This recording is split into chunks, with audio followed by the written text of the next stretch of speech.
किसान भाइयों, राम राम, सत श्री अकाल, वाहिगुरु जी का खालसा, वाहिगुरु जी की फतेह।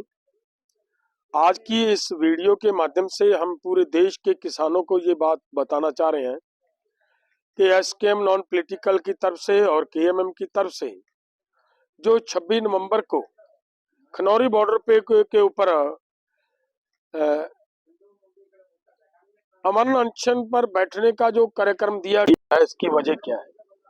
आपने देखा दोस्तों कि पिछले दिनों पूरी दुनिया के अंदर अलग अलग देशों में किसान प्रोटेस्ट कर रहे हैं। ये नहीं है कि किसान केवल भारत के अंदर ही प्रोटेस्ट कर रहे हैं, पूरी दुनिया के अंदर किसान आंदोलन कर रहे हैं और हर कंट्री के अंदर किसान ट्रैक्टरों के ऊपर प्रोटेस्ट करते हैं। वहां अलग अलग जगह पे वो आंदोलन करते हैं, कहीं पे तो अपनी राजधानी के पास अंदर भी जाते हैं।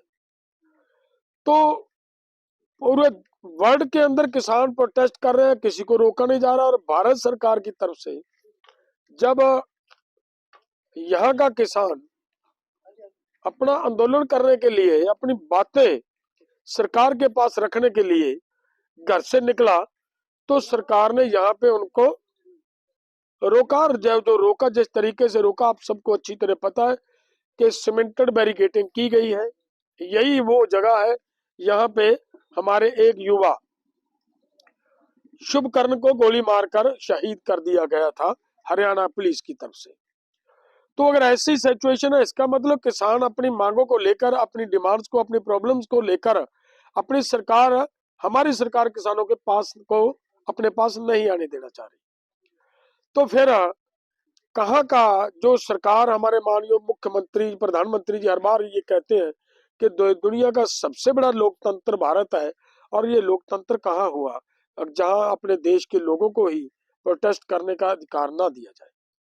तो इसलिए यहाँ पिछले लंबे समय से 9 महीने से किसान यहाँ पे बैठे हैं और किसानों की कहीं पे भी कोई सुनवाई नहीं हो रही, कहीं पे कोई बातचीत करने के लिए तैयार नहीं हो रहा। अगर नहीं हो रहा तो फिर किसानों को अपनी बात सरकार के तरफ के पास पहुंचाने के लिए सरकार बहरी हो चुकी है, जो उनके कानों तक ये बात ले जाने के लिए और कुंभकर्ण की नींद सोई हुई सरकार को दोबारा उस नींद से जगाने के लिए यही एक शांतमय ढंग से आंदोलन करने का यही एक प्रयास, यही एक रास्ता बचता है।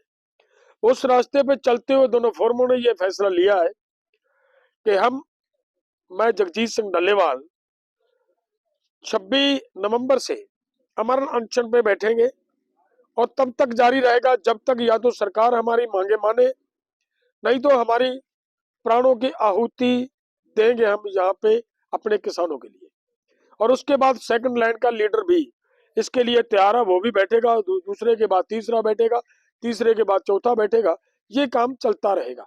सो मेरा आप सबसे निवेदन है कि ये मजबूरी की वजह से जब सरकार कहीं पे भी किसानों की लोकतांत्रिक तरीके से बात सुनने को तैयार नहीं होती, तो फिर किसानों को और लोगों को मरवाने की बजाय ये एक नेताओं की जिम्मेदारी बनती है कि नेता अपने प्राणों की आहुति दे, जिसके लिए हम पूरी तैयारी से डटे हुए हैं, बैठे हैं और बैठेंगे।